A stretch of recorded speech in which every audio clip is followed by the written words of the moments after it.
next thing to move towards is Rapture. So tell me about Rapture, Duncan. Things start to get interesting at Rapture. In Gladness, there was a sense of something nice, something positive arising internally. We're starting to feel good about things. Better, yeah.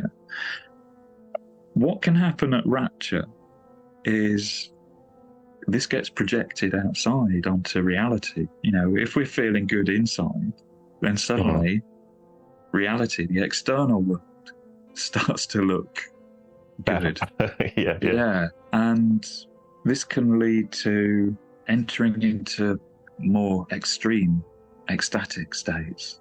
Okay. Like the mystical states, the awakening states, or is it? Yeah, okay. Yeah. Suddenly, it seems like reality is echoing back at us, that positivity that we started to feel inside. So it's like peak experience of something. Yeah. Of that. Yeah. So it's moved from gladness to, but we're still not talking as something that's lasting though. It's peak. It's like it has a curve to the top and then back down. It's not something that has changed the entire world forever again, or is it? Or what's your thoughts there? Yeah. No, it's exactly as you said. It's something that's passing, that's temporary. I mean, I remember we had quite a struggle with this one, didn't we? Yeah. Getting to the final image. There was a couple of versions, and even there was a couple of versions of this, even the final one where we moved in and out, even changed hair colors and stuff like that. But I kind of moving the camera, I suppose, or the image in towards the images of a woman kind of dancing ecstatically, but there's tears, there's a lot going on. But I moved it in quite close and had her in shadow because I like the idea of it kind of, these kings can feel not claustrophobic, but quite close. You know what I mean? And it can kind of, the externalization can kind of move away a bit. And so even though it is a reflection of the world, kind of, in a sense, they can feel, I don't know, like it's happening to you, like again, you're the center of it rather than feeling one with the entire thing. Yeah. But it's trying to capture that emotion of both being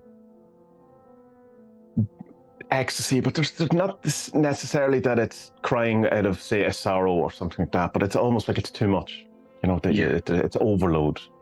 It's overwhelming. Yeah. Just trying to capture these moments like of the peak experience moments that you have, they're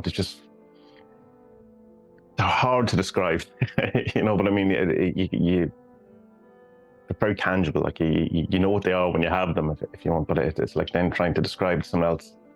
So I think that was the problem with the image, was trying to capture that almost.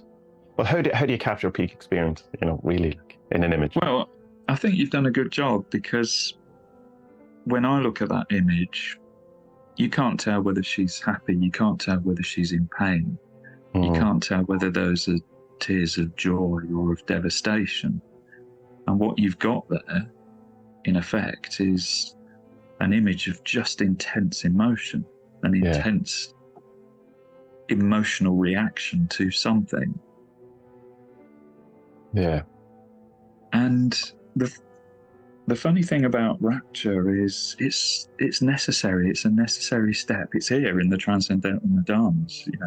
It's something that is required in that journey from suffering to wisdom. What Rapture does is it engages us very deeply, very intimately with the nature of reality itself. This is about ecstasy. And in moments of ecstasy, the inside and the outside, we can't tell the difference. We're just wrapped up in this kind of whirlwind of sensation and experience. But what that's going to do is it's going to enable us to focus very closely on experience. Yes, and that's why Rapture is important. I mean, in meditation practice, to get really in there, you need to enjoy it. You need to be swept up by it. Yeah. You have to get lost in it. Yeah. Yeah, so what's happening here is, the door into experience, into reality itself is starting to open, and it's rapture that enables us to step through that door. Yeah. Is it like seeing that they're like from fake gladness into rapture, is that you're starting to see the bigger picture, maybe, in a way? Is it like, and then the realization of that? It's like, oh shit, I didn't realize it. This was it. Oh wow. Yeah, and that's why all the overwhelming and the spooky and the mystical stuff comes in here, because the boundaries between self and other are getting opened. Yeah. We're melting into reality. We're having that ecstatic experience. It's drawing us in, seducing us in.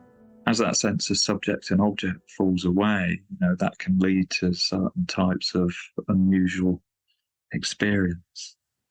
So in a divination, would this represent, it doesn't necessarily, I suppose, have to represent a spiritual peak experience, but it's just some sort of heightened, intense moment? Yeah, heightened, intense moment, possibly unusual. Right, bit of woo, bit of the weird, an intense joy in being. So I suppose in a divination, that would mean that this experience or the problem or whatever is the question you're asking is really going to focus on, you're really in it. This is really happening, this is a thing. Yeah. This is largely going to depend on the question, isn't it, this card? It is, yeah.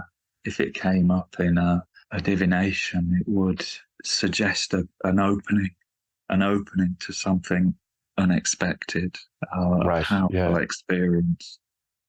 Or I suppose if something, just trying to think of the question should be asked in divination, if something was being concealed or you didn't have the truth about the situation, this would suggest that you're about to understand this situation from a bigger point of view, or something like that, or see the wider view of things. Yeah, and possibly in an overwhelming way. Right, yeah. Maybe you don't want to know the truth. Yeah. Why is my husband being distant? Well, turns out he's not so much into you anymore. And then from a reverse point of view, it's all the bad things that go with that. I suppose it's the false enlightenment. What else have you here? Chasing spiritual states for the sake of sensation. So becoming a bliss junkie, looking for that, state chasing, rather than getting caught. It's that, I suppose, that warning that Patanjali talks about, where he says, don't chase the cities. If they come up, that's fine, but that's not the goal, and you can get lost there. You can spend a lifetime. The danger with rapture is just trying to attempt to stay there. Understandable, but I mean, in the tarot, probably an equivalent at this point would be the devil card. Oh, right, okay, right, yeah. The danger of these experiences solidifying into something that ends up imprisoning us. Yes, yeah. If you get caught up in it, yeah. Or you see it as the end rather than just a part of the process. Yeah, and again, using a tarot analogy, the positive side of rapture is something more like the tower. Maybe that bolt from the blue. Yes, okay. Suddenly blows everything open. When I was putting up this picture or the stuff on Patreon, people had a good laugh at Happy Clappy, because it doesn't seem to be a phrase that has travelled across the waters. So what's Happy Clappy mean, Duncan? Well, Happy Clappy is an engagement with spirituality that's all about the kind of enjoyment side of things, that sort of sentimental, overly positive side of things. Almost be more interested in the performative, or how you're seen, in a way, too, like to be seen to be enjoying it rather than actually enjoying it. Yeah.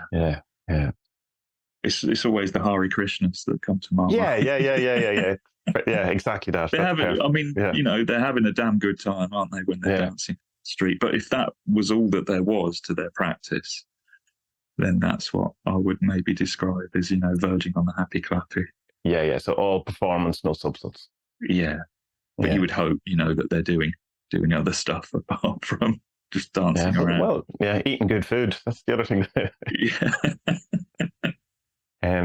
Okay. So then, moving from rapture, we move into tranquility.